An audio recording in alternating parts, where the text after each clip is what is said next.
आउनुहोस् सामान्य मान्छेहरूले बुझ्ने भाषामा छलफल गरौँ। सरकार पक्षको र जनताको भूमिका चाहिँ कति फरक हुन्छ आन्दोलनमा भन्ने कुरा हेरौँ है त। तपाईँको अब प्रहरीले गोली चलायो, आन्दोलन दमन गर्यो। अब जसलाई गोली लागेको त्यो मान्छे आन्दोलनमा आएको छैन, तिमीहरू किन आएको, तिमीहरूलाई चाहिँ कारबाही हुन्छ भन्ने प्रश्न पनि आउन सक्छ। तर जसलाई गोली लाग्यो ऊ त कि घाइते हुन्छ कि मृत्यु हुन्छ, ऊ आउन सक्दैन। उसको आफन्त आउनु पर्यो नि भन्दाखेरि आफन्तहरू कसैको हुन्छ कसैको हुँदैन। कसैको 5 जना आएर त्यो सम्भव पनि छैन र कतिका आफन्तहरू त्यो बारेमा बोल्न नि सक्दैनन्। उनीहरूलाई आफ्नो अधिकारकै बारेमा थाहा छैन, बोल्न पाउने, विरोध गर्न पाउने, चित्त नबुझेको कुरा राख्न पाउने भनेको लोकतन्त्र प्रजातन्त्रको त्यसैको लागि ल्याएको हो भन्ने कुराहरू पनि कतिलाई थाहा हुँदैन। भने अब कुनै देशमा तपाईँको आन्दोलन भएको छ, त्यहाँको सरकारले आन्दोलन दबाइरहेको छ, त्यहाँनिर चाहिँ गोली चलाएर धेरै मान्छेहरू मऱ्यो भने विदेशी राष्ट्रहरूका जनताले पनि त विरोध गर्छन् नि। त्यही भएर एउटा देशकाले चाहिँ आफ्नो देशमा केही हुँदा, आफ्नो देशका जनतालाई केही हुँदाखेरि अर्को ठाउँको मान्छेहरूले पनि विरोध गर्छन् कि।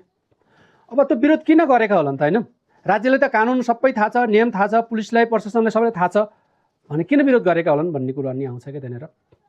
तर कहिलेकाहीँ चाहिँ विभिन्न महत्त्वाकांक्षाले गर्दाखेरि जनताको भावना विपरीत अथवा कुनै जनतालाई मर्क पर्ने, कुनै क्षेत्रलाई, कुनै समुदायलाई मर्क पर्दाखेरि त्यो विरोध आउनु स्वाभाविक हो। किनभने उनीहरूको अधिकार हो कि विरोध गर्नु, यो हाम्रो चित्त बुझेन भन्ने कुराहरू।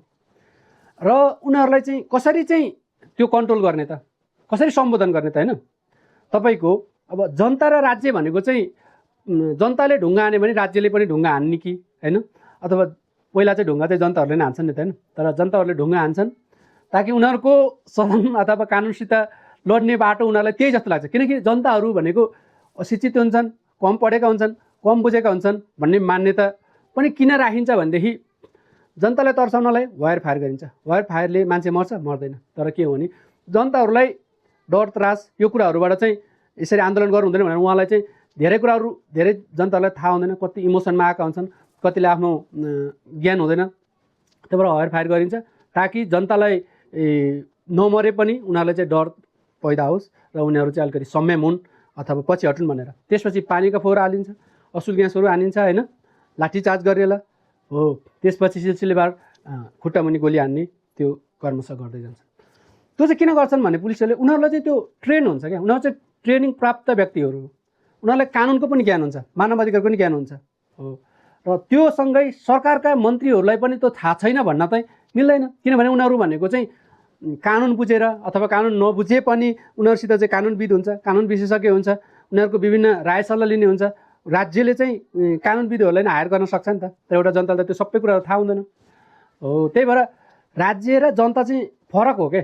जनताले राज्यसित बराबरी गर्नै सक्दैन क्या, राज्यको जति चेतै हुँदैन क्या जनतासित। त्यही भएर चाहिँ जो चेत भएको छ, जो नलेज भएको छ, जो क्षमता भएको छ, जसले कानुन बुझ्छ, जसले धेरै कुराहरू चाहिँ भर्खर पढेको अथवा युवा शिक्षित होस् अथवा समाजमा चाहिँ राम्रो काम गर्ने मान्छे जोसुकै होस्, त्यसले गर्छ भनेर नि भोट हालेर जिताएको हो नि त।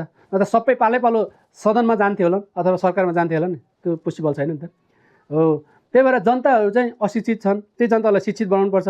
तिनीहरूसित कानुन, उनीहरूको कानुन अधिकारदेखि चाहिँ उनीहरूलाई चाहिँ विमुख गराउनु हुँदैन भनेर चाहिँ त्यो जनताहरूलाई चाहिँ त्यो पोलिटिकल पार्टीहरूले, पोलिटिकल नेताहरूले चाहिँ जनताहरूबाट भोट मागेर सदनमा पुगेको हुन्छ, मन्त्री परिषदमा पुगेको हुन्छ।